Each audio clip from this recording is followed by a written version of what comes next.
Meus pais exigiram que eu desse metade do meu salário para ajudar minha irmã que sempre foi mimada e preferida por eles. Após negar, eles disseram que eu não fazia mais parte da família. Foi então que tomei uma atitude que nenhum deles jamais pensaram que eu fosse fazer.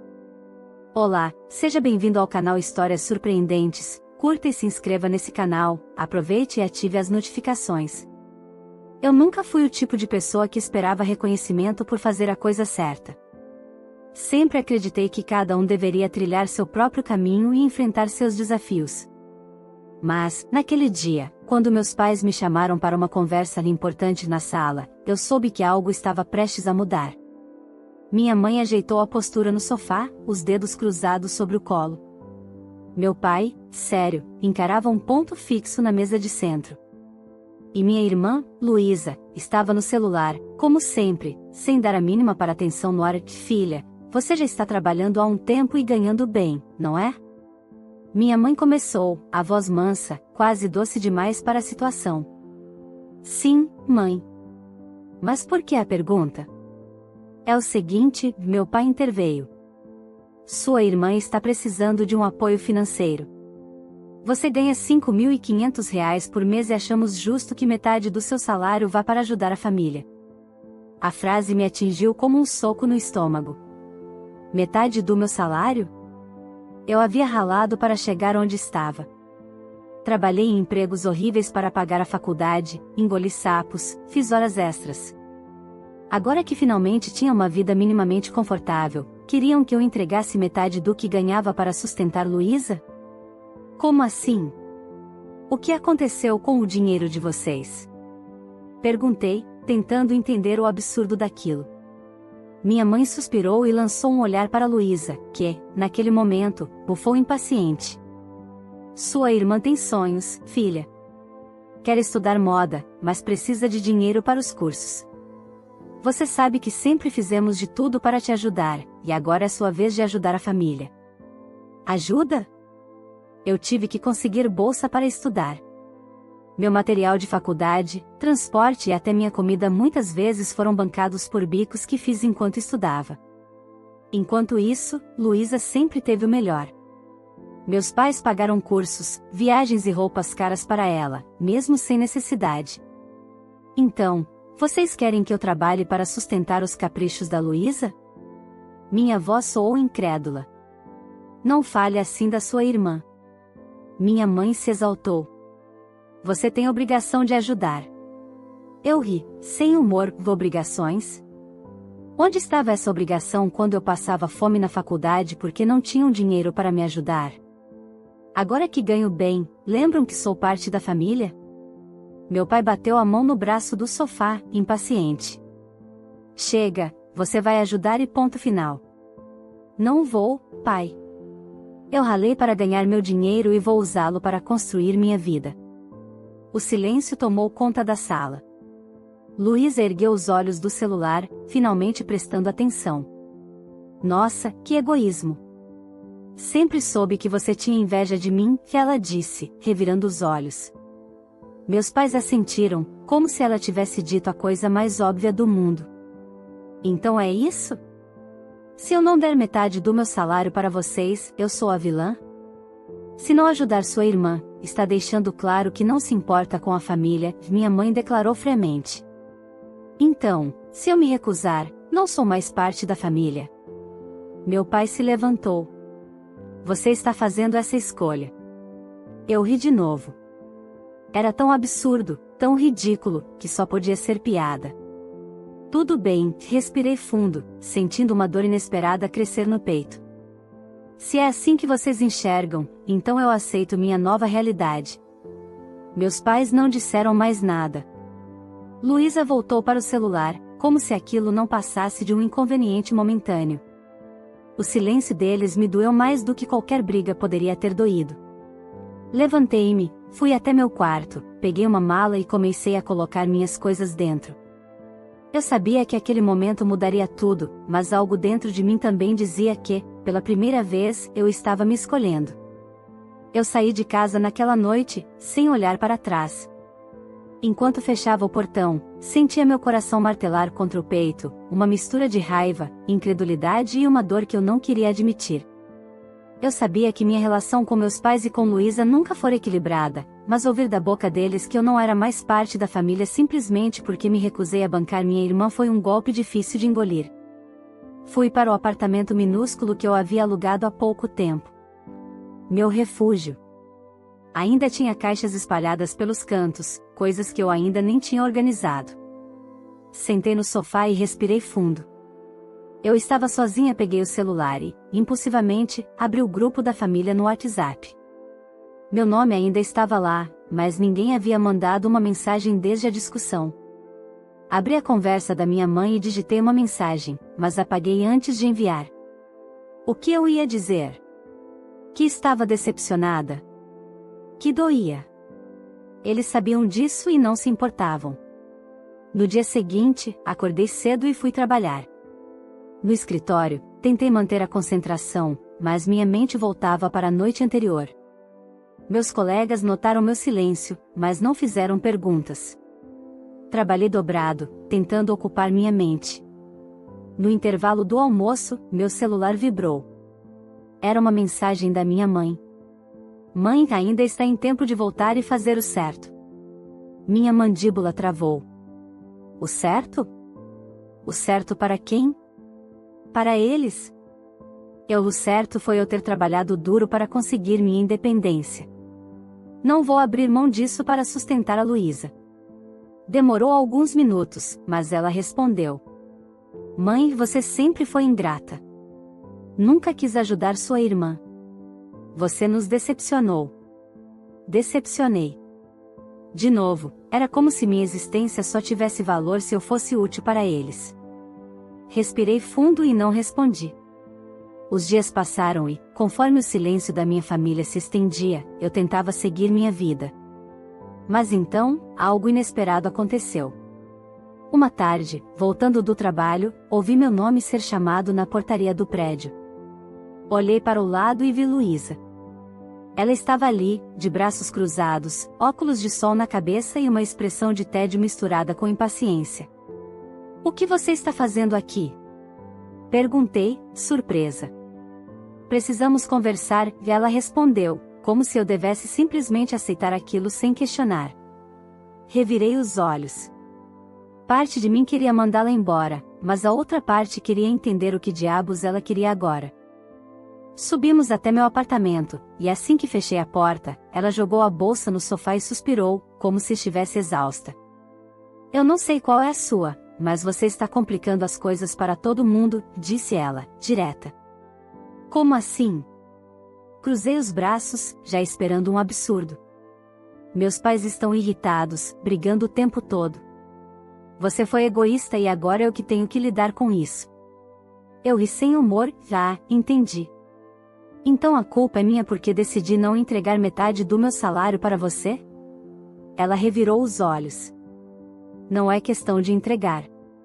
Você tem, eu não tenho. Qual o problema em ajudar? O problema, Luísa, é que você sempre teve tudo e nunca precisou lutar por nada. E agora acha que eu tenho obrigação de te sustentar. Ela bufou. Você está fazendo drama. Você sabe que eu sempre fui a filha que eles mais mimaram. E daí? Isso significa que eu tenho que sofrer agora? A frieza na voz dela me deixou sem palavras por um momento. Sofrer? Repeti, incrédula. Você chama não ter tudo de mão beijada de sofrimento? Ela deu de ombros. Não sei por que você está tão ressentida. Sempre foi assim. E talvez seja a hora de mudar, respondi, firme. Luísa revirou os olhos mais uma vez e se levantou. Pensei que poderia fazer você mudar de ideia, mas claramente você está decidida a ser ingrata. Eu a encarei, tentando entender como alguém podia ser tão alheia à realidade. Ingrata? A única ingrata aqui é você. Eu trabalhei para ter o que tenho. E sabe de uma coisa, Luísa? Talvez esteja na hora de você fazer o mesmo. Ela abriu a boca para retrucar, mas eu já estava abrindo a porta para que ela saísse. Quando quiser falar comigo como adulta, a porta está aberta. Mas se for para me chamar de egoísta porque eu não quero te bancar, nem perca seu tempo. Ela me olhou, furiosa, pegou sua bolsa e saiu sem dizer mais nada. Assim que a porta se fechou, eu me sentei, exausta. Sabia que aquela guerra não tinha acabado. Os dias seguintes à visita de Luísa foram estranhamente silenciosos.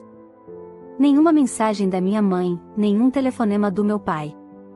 Luísa não voltou a aparecer. Por um lado, eu deveria me sentir aliviada, mas a sensação que me dominava era outra. Eles estavam tramando algo. Eu conhecia minha família bem demais para acreditar que haviam simplesmente desistido. Foi só quando olhei meu extrato bancário no final do mês que a verdade me atingiu como um tapa na cara. R$ 3.500 haviam sumido da minha conta. O choque me fez paralisar por alguns segundos. Minhas mãos tremiam enquanto eu tentava entender como aquilo era possível. A única explicação era: meus pais.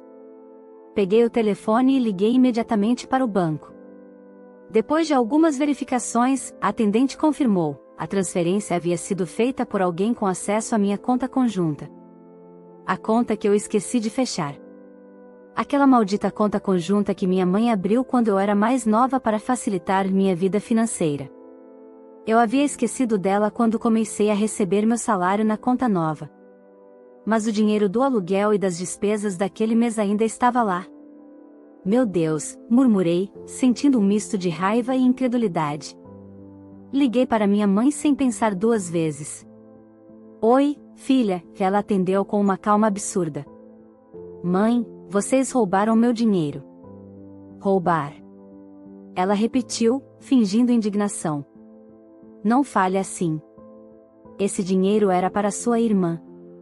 Você sabe que ela precisa mais do que você. Meu sangue ferveu.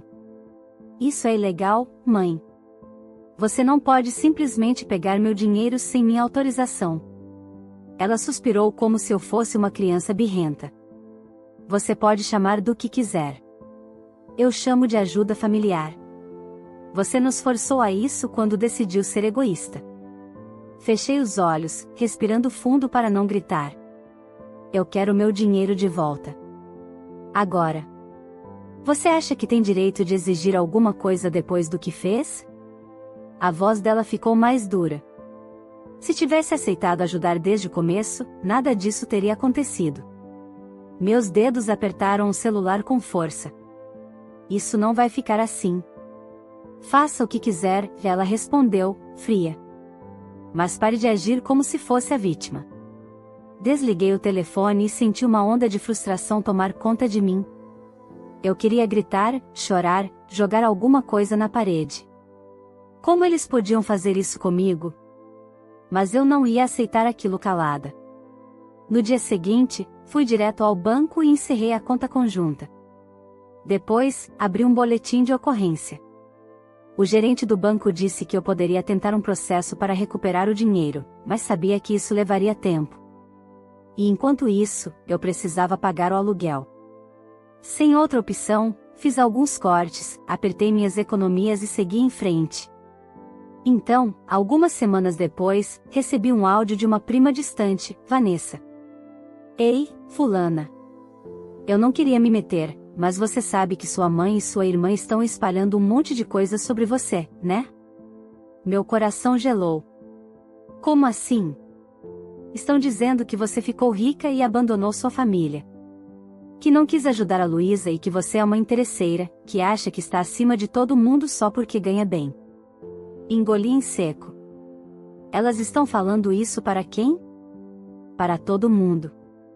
Parentes, vizinhos, até amigos antigos da escola. Eu fechei os olhos, sentindo uma mistura de vergonha e raiva. E você acredita nisso? Claro que não. Eu te conheço. Mas tem muita gente comprando essa história. Suspirei.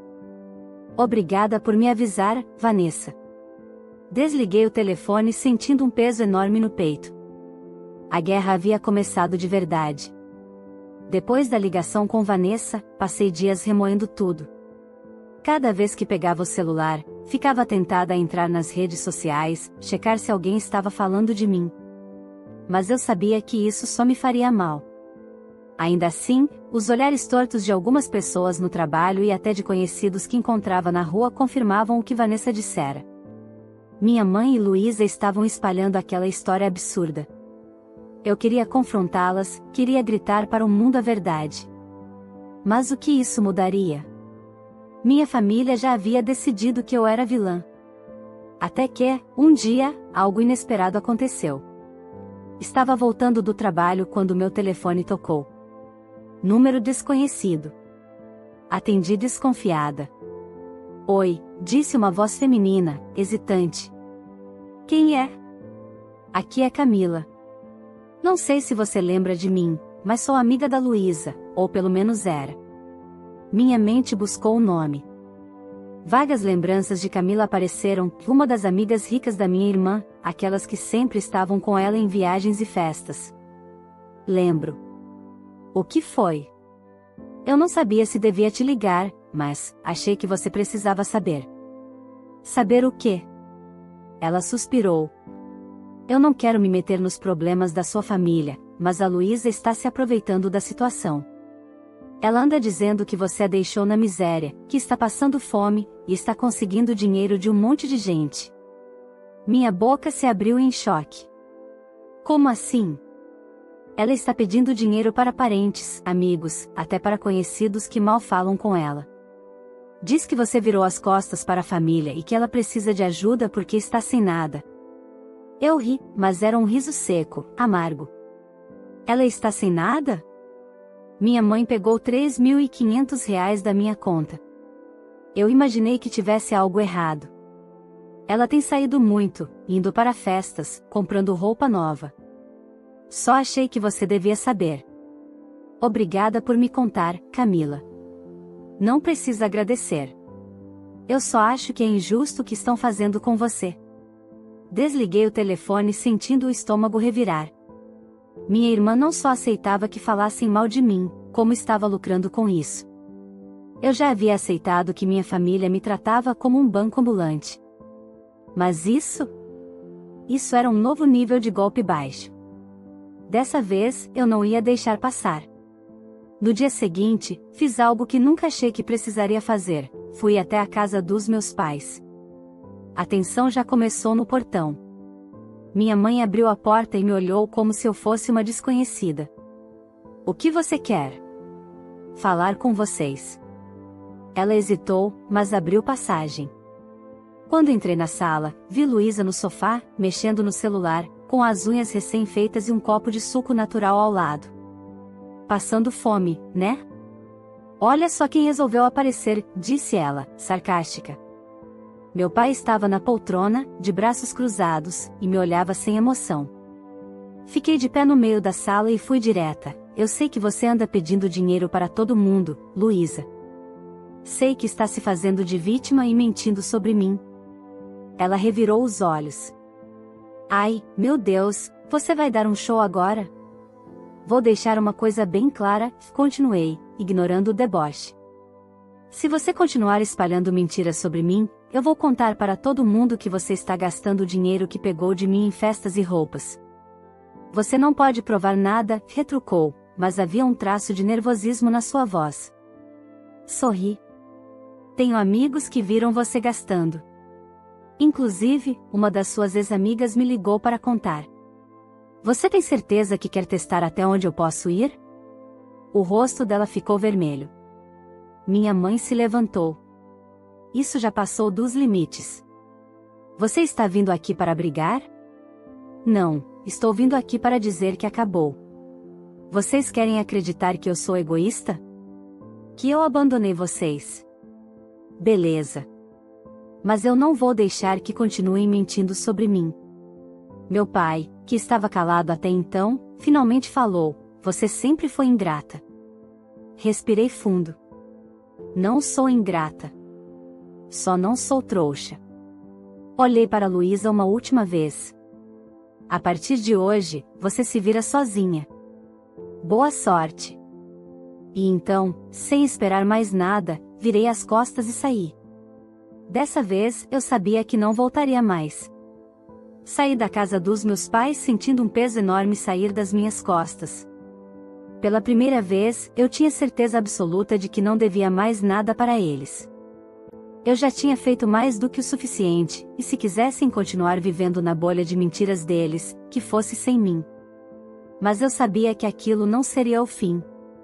Minha mãe, meu pai e Luísa nunca aceitariam perder o controle sobre mim. Eu sabia que eles tentariam alguma coisa para me atingir, e não demorou muito para que isso acontecesse. Na semana seguinte, recebi um aviso do RH do meu trabalho.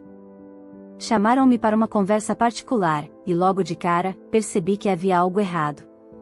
Recebemos uma denúncia anônima sobre você, disse meu chefe, olhando-me com uma expressão cautelosa. Denúncia? Perguntei, sentindo meu estômago revirar. Sim. Sobre supostos comportamentos antiéticos e problemas familiares que poderiam afetar seu desempenho na empresa. Fiquei sem palavras por um momento. Era inacreditável. Isso não tem nada a ver com o meu trabalho, argumentei. Ele assentiu. Concordo. Você sempre foi uma profissional exemplar. Mas precisávamos avisar que estão tentando manchar sua imagem. Saí da reunião com o coração acelerado. Só uma pessoa poderia ter feito aquilo. Luísa. Ela não conseguiu me atingir financeiramente, então agora tentava destruir minha reputação. Peguei o celular e, sem pensar duas vezes, liguei para ela. Agora você passou dos limites. Disse assim que ela atendeu.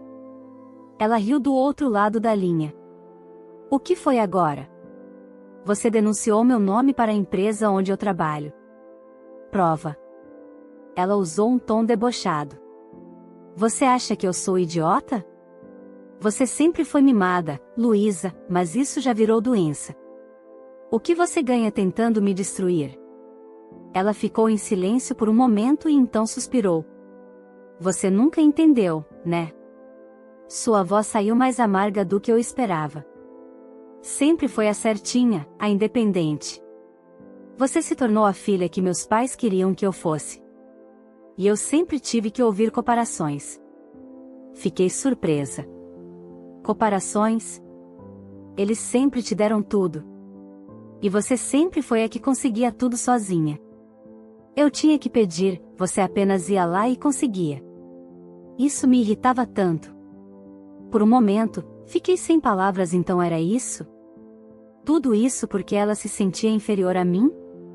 Você podia ter tentado, Luísa, disse, cansada. Podia ter trabalhado, se esforçado. Mas escolheu ser carregada nos braços da mamãe. Isso foi sua escolha, não minha culpa. Ela bufou. Tanto faz. Só quero que você saiba que não acabou.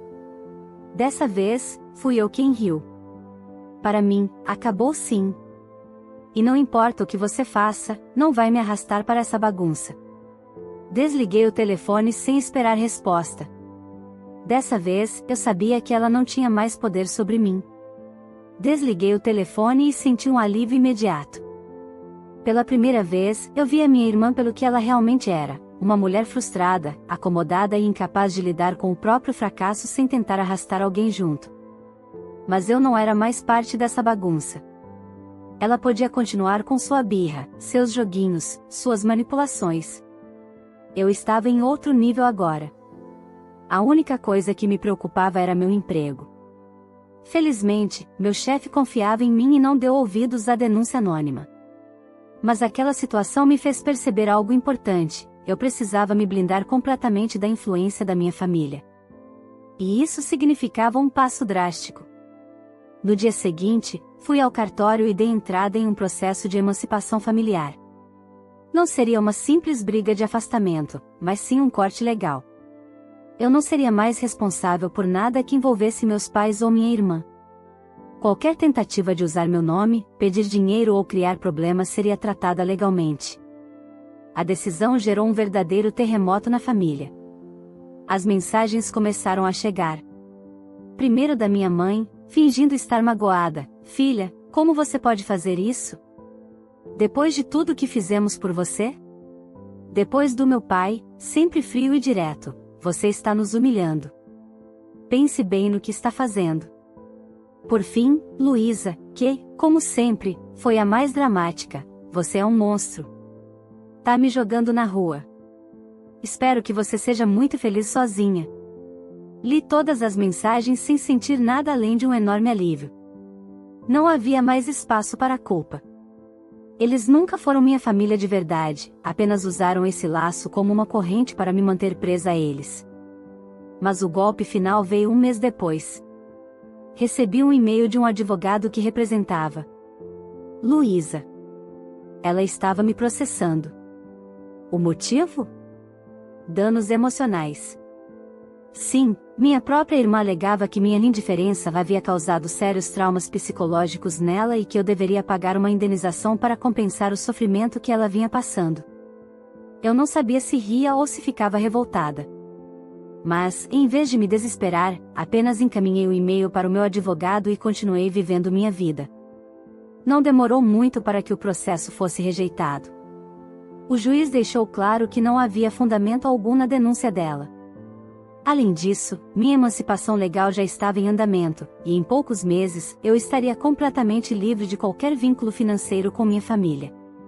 A melhor parte?